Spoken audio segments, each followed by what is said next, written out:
नमस्कार प्रिय विद्यार्थियों, आप सभी का हमारे YouTube चैनल पर बहुत बहुत स्वागत है। आज हम लोग देखेंगे बीएड में पाठ्य योजना कैसे बनाते हैं। जब बीएड करते हैं तो पाठ्य योजना बनाना पड़ता है। पाठ्य योजना कैसे बनाया जाता है उसको आज इस वीडियो में देखेंगे। तो चलिए देखते हैं। पहले पाठ्य योजना संख्या डालेंगे जो भी रहेगा। तो आज का पाठ्य योजना संख्या हमारा 8 है। तो यहाँ लिखेंगे छात्राध्यापक का नाम। छात्राध्यापक का नाम में आप अपना नाम लिखेंगे, ठीक है, जो बीएड कर रहा है। शिक्षण केंद्र का नाम, तो इसमें लिखा जाता है जिस विद्यालय में आपकी टीचिंग लगी है या लगेगी।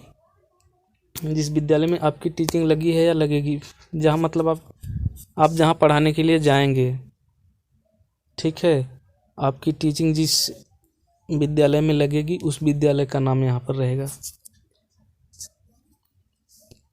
इसके बाद इस तरह से कॉलम बनाएंगे। पहले दिनांक लिखेंगे, फिर कक्षा, फिर विषय, उपविषय, कालांश, अवधि, ठीक है। तो दिनांक में तारीख डालेंगे जो जिस तारीख को आपकी टीचिंग रहेगी। कक्षा में कक्षा 8 के लिए हम बना रहे हैं तो कक्षा 8 यहाँ लिखे हैं, ठीक है। विषय में सामाजिक विज्ञान है। उपविषय में भूगोल, क्योंकि ये भूगोल का बना रहे हैं। कालांश में 3rd, कालांश का मतलब होता है पीरियड, किस पीरियड में आप पढ़ाने के लिए जाएंगे। पीरियड कहने का मतलब कौन सी घंटी है, तो तीसरी घंटी है, 3rd है, ठीक है। अवधि में 40 मिनट, तो अवधि में 40 मिनट की घंटी होती है, 35 मिनट की भी होती है। जितने समय की आपकी घंटी रहेगी वो इसमें लिखेंगे। तो हमारा तो 40 मिनट का है, हम 40 मिनट लिख दिए हैं।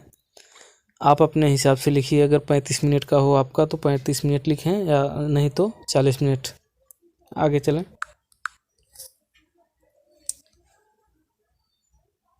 प्रकरण हेडिंग डालकर इसमें लिखेंगे वनों का महत्व, ठीक है, वनों का महत्व। प्रकरण का मतलब होता है टॉपिक, जिस टॉपिक पर आप बना रहे हैं, मतलब जिस टॉपिक पर पढ़ाएंगे। तो यह है हमारा वनों का महत्व, प्रकरण है। अब हेडिंग डालेंगे सामान्य उद्देश्य। सामान्य उद्देश्य हेडिंग डालेंगे और इसमें पहला पॉइंट लिखेंगे छात्रों में सामाजिक विषय के प्रति रुचि उत्पन्न करना। दूसरा पॉइंट लिखेंगे छात्रों के मानसिक शक्तियों का विकास करना। तीसरा पॉइंट लिखेंगे छात्रों को मानव जीवन पर पड़ने वाले भौगोलिक परिस्थितियों के प्रभाव के बारे में बताना। आगे चलिए। चौथा पॉइंट लिखिए। चौथा पॉइंट है छात्रों में प्रकृति के प्रति प्रेम उत्पन्न करना, ठीक है। अब हेडिंग डालेंगे विशिष्ट उद्देश्य। सामान्य उद्देश्य में तो इतना हो गया, अब विशिष्ट उद्देश्य में लिखेंगे। तो पहला पॉइंट इसमें भी डालेंगे छात्र वनों के महत्व की जानकारी प्राप्त कर सकेंगे। दूसरा पॉइंट लिखेंगे छात्र वन के संरक्षण के बारे में लोगों को जागरूक कर सकेंगे, ठीक है। तो आगे चलिए। हेडिंग डालेंगे शिक्षण सहायक सामग्री। शिक्षण सहायक सामग्री में वही लिखा जाता है जो आप पढ़ाते समय जिस चीज़ का प्रयोग करेंगे वही इसमें लिखा जाता है। मतलब शिक्षण सहायक सामग्री, शिक्षण में जो भी सहायक हो सामग्री उसी को इसमें लिखा जाता है। तो शिक्षण सहायक सामग्री में लिखेंगे चाक, डस्टर, लपेट, श्यामपट्ट, संकेतक आदि। इसमें आप और भी लिख सकते हैं, जो भी आप प्रयोग करेंगे इसमें लिख सकते हैं, ठीक है। हेडिंग डालेंगे पूर्व ज्ञान। पूर्व ज्ञान हेडिंग डालकर लिखेंगे इसमें छात्रों को भौगोलिक क्षेत्रों तथा वनों के विषय में सामान्य जानकारी है, ये लिख देंगे इसमें। इसके बाद अब हेडिंग डालेंगे प्रस्तावना प्रश्न। क्या हेडिंग डालेंगे? प्रस्तावना प्रश्न, और इसमें लिखेंगे आगे, थोड़ा देखिए यहाँ से, प्रस्तावना प्रश्न हेडिंग डाल करके इसमें लिखेंगे एक तरफ छात्राध्यापक कथन, एक तरफ छात्र छात्रा कथन, ठीक है। तो इसमें लिखेंगे हम लोग किस देश में रहते हैं। कहने का मतलब जो पढ़ा रहा है छात्राध्यापक पूछ रहा है बच्चों से, तो बच्चे जवाब देंगे भारत में। हम लोग किस देश में रहते हैं? भारत में। फिर दूसरा प्रश्न करेंगे, भारत के अधिकांश लोग कहाँ रहते हैं? तो इसमें लिखेंगे गाँव में। तीसरा, गांव के ज़्यादातर लोग भोजन किससे बनाते हैं? तो इसमें लिखेंगे लकड़ी से, गैस से, कोयले से। ठीक।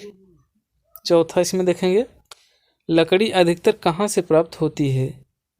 तो इसमें लिखेंगे जंगल, वन, पेड़ आदि। तो और आगे देखते हैं, वनों के महत्व के बारे में विस्तार से बताइए। तो ये बच्चे नहीं बता पाएंगे, ये समस्यात्मक प्रश्न हो जाएगा। अंत में इसी तरह से प्रश्न करते हैं जिससे बच्चे जिसका जवाब न दे पाएँ, ऐसा प्रश्न अंतिम करते हैं। ठीक है, तो ये प्रश्न समस्यात्मक हो जाता है बच्चों के लिए, अर्थात बच्चे मौन हो जाते हैं, नहीं बता पाते हैं। ठीक है, अंत में मौन कराया जाता है। अंतिम प्रश्न मौन मतलब समस्यात्मक प्रश्न अंतिम प्रश्न रहता है। ठीक है, आगे चलिए। अब हेडिंग डालेंगे उद्देश्य कथन। उद्देश्य कथन हेडिंग डालकर इसमें लिखेंगे, हम लोग आज वनों के महत्व के विषय में विस्तार पूर्वक अध्ययन करेंगे। ठीक। अब आगे चलिए। अब हेडिंग डालेंगे प्रस्तुतिकरण। प्रस्तुतिकरण हेडिंग डालकर इसमें अब लिखेंगे, एक तरफ छात्राध्यापक कथन, एक तरफ छात्र कथन। ठीक। तो यहाँ लिखेंगे ब्लैक पेन से विकासात्मक कथन, और इसमें लिखेंगे सबसे अधिक पेड़ कब लगाए जाते हैं? सबसे अधिक पेड़ कब लगाए जाते हैं? तो इसमें बच्चे बताएंगे वर्षा ऋतु में। फिर यहाँ से छात्राध्यापक फिर यहाँ से बोलेगा, कहेगा जब किसी स्थान पर पेड़ पौधे खुद उगने लगे तो उस स्थान को क्या कहते हैं? तो इस समस्यात्मक प्रश्न बच्चे नहीं जवाब दे पाएंगे, तो फिर अब व्याख्या करके बताएंगे। तो व्याख्या यहाँ हेडिंग डालेंगे, हेडिंग मतलब ब्लैक पेन से लिखेंगे, और इसमें बताएंगे जब किसी क्षेत्र या स्थान पर बहुत से पेड़ पौधे खुद से उपयुक्त भूमि और वर्षा मिलने से उग जाते हैं तो उस क्षेत्र को वन क्षेत्र कहते हैं। ठीक है, अपने आप जब पेड़ पौधे उग जाते हैं तो उसे वन कहते हैं, बहुत ज़्यादा संख्या में जब उग जाते हैं। तो जो ये है यही लिखेंगे आप लोग, जो इसमें हम बताए हैं, जो इसमें लिखा गया है। ठीक है, क्योंकि ये बीएड की ही फाइल है, बीएड की फाइल से ही हम आप लोगों को पढ़ा रहे हैं, बता रहे हैं। ठीक है, बीएड की फाइल है। और इसमें लिखेंगे छात्र ध्यानपूर्वक सुनेंगे। ठीक। फिर यहाँ से चलिए देखिए, वन प्रकृति का संतुलित बनाए रखने के लिए बहुत महत्वपूर्ण होते हैं। वन वातावरण का शुद्धिकरण करते हैं। वनों के कारण मनुष्य और जीवों को ऑक्सीजन प्राप्त होता है। ठीक है, पेड़ पौधे अगर नहीं रहेंगे तो ऑक्सीजन नहीं मिलेगा। आगे चलिए, शिक्षण विधि। शिक्षण विधि हेडिंग डाल करके इसमें लिखेंगे प्रश्नोत्तर विधि, व्याख्यान विधि। इसमें वही लिखा जाता है जिस विधि का आप प्रयोग करेंगे पढ़ाते वक्त, जिस विधि का वो विधि इसमें लिखा जाता है। ठीक। आगे चलिए, अब लिखेंगे श्यामपट्ट कार्य। श्यामपट्ट कार्य हेडिंग डालकर इसमें लिखेंगे सबसे अधिक पेड़ वर्षा ऋतु में उगते हैं। दूसरे और यहाँ लिखेंगे फिर से, जिस क्षेत्र में खुद से बहुत वृक्ष उग जाते हैं उस क्षेत्र को वन कहते हैं। ठीक। अब हेडिंग डालेंगे पुनरावृत्ति प्रश्न। पुनरावृत्ति प्रश्न में प्रश्न किया जाता है। ठीक है, तो पहला हो जाएगा प्रश्न, किस ऋतु में पेड़ पौधे ज़्यादा उगते हैं? दूसरा प्रश्न है, ऑक्सीजन हमें कहाँ से प्राप्त होता है? ठीक। और आगे चलिए, मूल्यांकन प्रश्न हेडिंग डालेंगे और इसमें लिखेंगे पहला, वनों की 3 उपयोगिता बताइए। दूसरा लिखेंगे वातावरण की शुद्धिकरण कौन करता है? वातावरण की शुद्धिकरण कौन करता है? अब गृह कार्य लिखेंगे। गृह कार्य मतलब अंत में होमवर्क रहता है। ठीक, तो इसमें लिखेंगे वनों के महत्व पर निबंध लिखकर लाना है। ये बच्चों को आप दे देंगे, निबंध लिखकर लाना है। ठीक है, और ये जो हम ये आप लोगों को पढ़ा रहे हैं, ये बीएड की कॉपी से पढ़ा रहे हैं। बीएड की फाइल है और इस फाइल से आप लोगों को हम पढ़ा रहे हैं। ठीक है, ये फाइल बनाई गई है, बीएड का छात्र ही बनाया है फाइल, जो जिससे आपको पढ़ा रहे हैं। तो इसको आप उतार करके अपनी फाइल बना सकते हैं। ठीक है, तो हम मिलते हैं आप सभी से इसी तरह के नए वीडियो में। तब तक के लिए नमस्कार। जय हिंद, जय भारत।